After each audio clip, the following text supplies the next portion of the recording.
Hi everyone, this is Ibrahim Shishabor, and this video that I'm making is going to be on the very controversial and argument-raising issue of hijab, the clothing that Islam and the cover that Islam makes law for women to wear. And because it's very disputed in these days, many people within and without the Muslim community are arguing against it. I'm talking about the hijab. I said the woman's covering in Islam, and the naqba or the veil that they pull on themselves and things like this. And it's been I've seen many debates on it within Muslims themselves or with Muslims against Muslims. Against other people, other believers,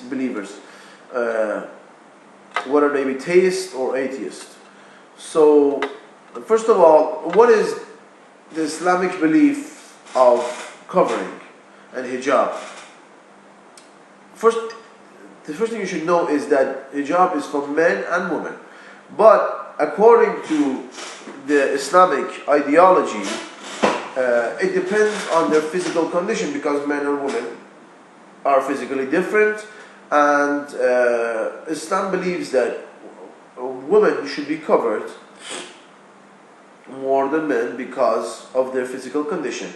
And what Islam believes in, the minimum that Islam believes a woman should be covered, at least what I understand from Islam, is the fact that the woman, their head should be completely covered without just the face. The roundness of the face is the only thing that can be shown. The ears, the hair, I think must be all covered, and the arms can be shown. The feet, from the ankles down, okay, the feet themselves, nothing of the legs, and the hands, till the wrist. This is the only thing that can be shown in Islamic ideology. It can be uncovered, not shown, uncovered. This is an important thing.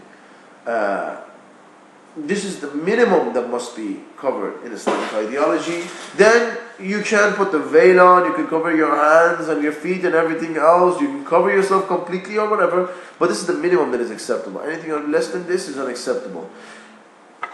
So this is the Islamic belief. When people there are two kinds of people who try to debate this and argue with this.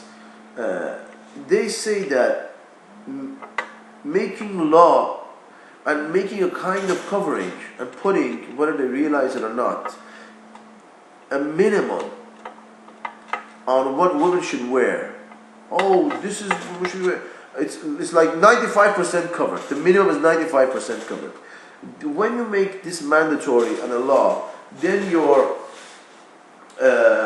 define. What about women's rights? What about to wear what you want? Now, there are some countries like France who say that they have called that the women's veil and their number and things like this are illegal, and have illegalized them. And then the Muslims have this conversation, this debate that I have the right to choose and wear what I want. And this is an attack on my rights. And this same argument can be done. People who are against Islam or don't believe in Islam, not against Islam, don't believe in Islam, or Muslims who don't believe in this is the right in covering this belief of Islam. I say, why should Islam, or why should the community or Allah tell me what to wear? I have a right to choose what I want to wear. Now, once again, I'm going to try and not talk about Islam or naqba or hijab or the veil or whatever. I'm going to talk about how, and I've said this many times before, an unbiased, logical, rational conversation, whether for or against a notion, a law, a belief, anything physical, non-physical, should be presented. So everyone that I've ever seen who tries to argue that this idea that Muslim countries have and this law that Islam has that makes it mandatory for women to wear these things is against human laws, against women's rights. It is a contradiction with our freedom of choice and things like this. But what I want to, how I'm going to oppose this notion and this way of trying to find contradictions in Islamic laws and beliefs is that what about other countries? First of all, hijab means, let's say, okay, I'll try to make it another way. Hijab means in itself cover. So whether somebody is covered from head to toe, their hijab, their covering is 100%. And if somebody's just, or if somebody's in a bikini, okay, their hijab is this. If somebody's wearing something just on their little toe or a little finger, this is the only thing that's covered, then this is his or her or my hijab. And if somebody's not wearing anything, completely naked, then their hijab is 0%. So hijab isn't just this covering of the whole body. The classic, what comes to mind is this, but anyone who's wearing anything, even if it's a string of cloth, then this is their hijab.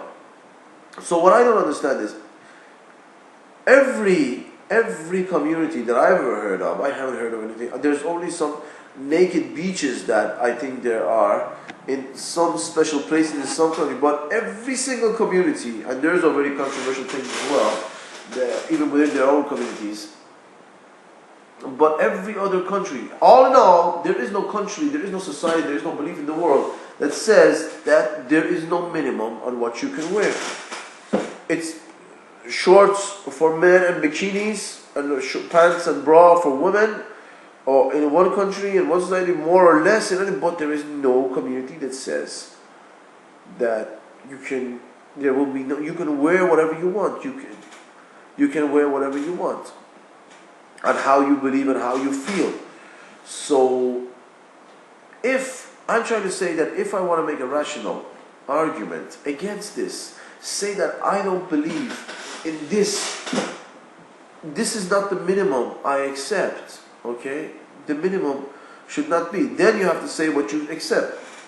Whether it's okay, the face come back here more, the head should be completely uncovered, shoulders, chest, or whatever, go down, up, or whatever. You should say this. But just to state the fact that why do you make this covering mandatory? I'm saying there's always a mandatory and enforced kind of covering for men and women according to their physical differences of the ideology, and ideology believes in their physical differences. There is always there's always a mandatory limit. There's always a minimum of what people should wear in every society and belief and ideology.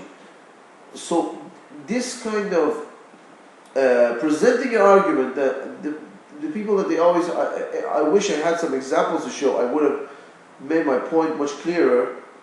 Well, you'll see, but you can find them yourself. What are Muslims who don't believe in the hijab, or at least the head covering and things like this, or non-Muslims who try to argue and find this as a flaw within the Islamic ideology? They always say that to make something mandatory, at least I've never heard anyone else say, to make something mandatory, this covering mandatory is against women's rights, human rights, whatever like this. And it is an attack on their rights. But the question is, there's always a limit of how it should. If an ideology believes that I can wear whatever I want and act on it, then what if I want to take a toilet in the street? I want to be covered. I want to be covered in my own. What is it called? I want to be in my own fetus or whatever. I want to be. I want to be covered in urine. I want to urinate beside the road or whatever, the street, or whatever, things like this. Why would somebody accept this? And not only do I want to be naked, it just goes on and on. Why should we just limit it to being naked? You should do whatever you want, because the the basic thing is, why should there be limitations? And we always put limitations. There's always a minimum. It's the maximum that is talked about, but we always put a minimum. So please, anyone who wants to talk about this, criticize Islam and any other ideology as much as you want.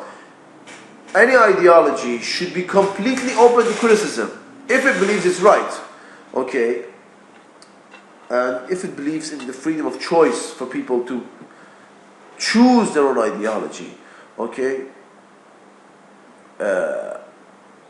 So, please understand that this saying that just why do we make laws and enforce some form of covering for women and men, this is against human rights and women's rights. We always make them. We always make these kind of limitations. In every society there's always a limit, and it's everything everywhere, or at least I don't think there are any other is the most case scenario of the society that we live right now, and every society through the years and the human civilization that have lived before us. So this is just what I want to talk about, to say that first of all, hijab is a covering, and to make a case that's saying that making some form of covering mandatory is wrong, then why just say it against Islam? Make the statement against every other civilization and society in the world. Then you say that there should be no limit. The only thing that the only other case scenario is that there should be no limit. If this is how you're going to present your case and try to take into, I'd say that putting making some limit, putting some limits on it is of how you should be clothed, how should be clothed and covered is wrong. Then you must accept the fact that there should be no mandatory about any way that you dress. There should be no limit. And the second thing is, okay, so the second question that might be raised is, okay, if I believe that there should be a limit, so why should it be the Islamic belief? The limit that Islam puts, the 95% or the 100%, why should it be the 1%, the 2%, the 5%, whatever, the 0.5%? I'm not saying it's what it should be, okay? I believe in the 95 or whatever, I believe in what Islam says. But to make it mandatory, which one should we make law? Which one should be made law? Well, because it can't be both. We can't have a 2% and 95% limit, minimum limit, or whatever. As I said, we always put minimum limits on our actions. Almost every law is formed on this basis, whether the legislators understand this or not. So what should be the limit? Should we put the 1% or the 99% or whatever? Well, or even the 0 and 100%. This is, as I said, is based on democracy. The people have a right to choose. According even to Islamic Christian beliefs, it should be said that since the Creator has given us free will, then it means that we have the right to choose. And this right, this is a basic fundamental right that the Creator has given us. Even if you believe in God, that you are owned by some other being, that this other being rules you and you should work in its favor, even if you believe, it has given us free will. So the consequence, I should, as I've said in the video, I should answer for my deeds and my choices, and I should accept responsibility for their consequences, because there's only one right. Because there's only one right, and either there's from the 0 to the 100% covering, there's only one right. So the others will have more or less damages for the society. And if we choose the wrong thing, they will have its damages, and we will have to answer, we'll have to accept them, and they will be forced on us. But no one can make us choose. So which one should be the law of the land? The one that the majority of the people accept, because there can only be one, and it can't be forced. So just like every other video that I've said, the thing that should be called, that should be mandatory and should be called the law of the land, in this case, in other case, should be what the people choose to have. People choose the minimum. The people choose 1%, then the minimum should be 1%. You can have it till the 100%. The people choose 50, the majority of people. And the minority who don't accept these things, because there will always be a minority, there will always be people in the community who do not accept it, who do not accept what is put. What rights do they have? Well, the rights they have is the rights that anybody can have. They must be allowed to advertise their views, talk about whether, if they believe the minimum is too high, they should have a right.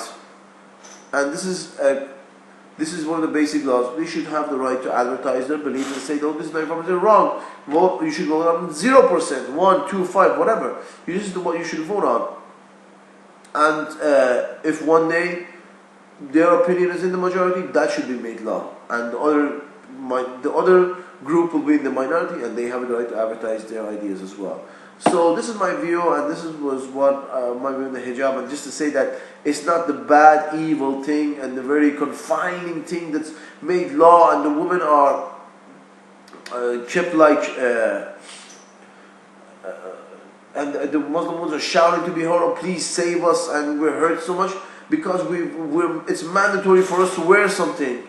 No, it's always mandatory to wear some things. And just like many of the women in the other parts of the world accept this 1%, 5%, and they think it's completely right. Many women in the Muslim community accept this 95, 90, or whatever percent you like to call it.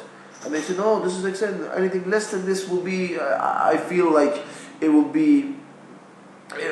not feel right, it will not be right to be so uncovered. And who's to say what's right or wrong about these things? It goes back to every other person in themselves. So this is my video, and I would really like to hear your comments on it, and I hope it has answered your questions. At least I've tried to explain what Islam says, and I've tried to say that white people who try to argue against this case use double standards, and I truly believe that they don't understand and realize that they're using this double standard because they don't understand the foundations of the criticism that they're using against the notion of hijab. It's completely fair to say that this much covering, in my belief, is not wrong, but I can't say that having a mandatory covering is wrong, which is the word of every and the criticism of every person who tries to argue against this notion. They don't say this much is wrong. They say having a minimum is wrong. But I'm saying to them, what I'm trying to say is, and I'm told this is obvious, is we always have a minimum. So we should argue against them as well. But so this is my opinion. I would really like to hear your comments and your opinions, and if you have any questions, if there's some things that I've said wrong or haven't said enough, or I haven't opened any aspects of this clearly, and if you have any questions about what Islam thinks about these or other things, I would really like and appreciate if you would tell me, and I would really try my best to answer any questions you may have. So it was an honor for me to speak to you again, and I hope to see you soon in my next video. Thank you for watching, and goodbye.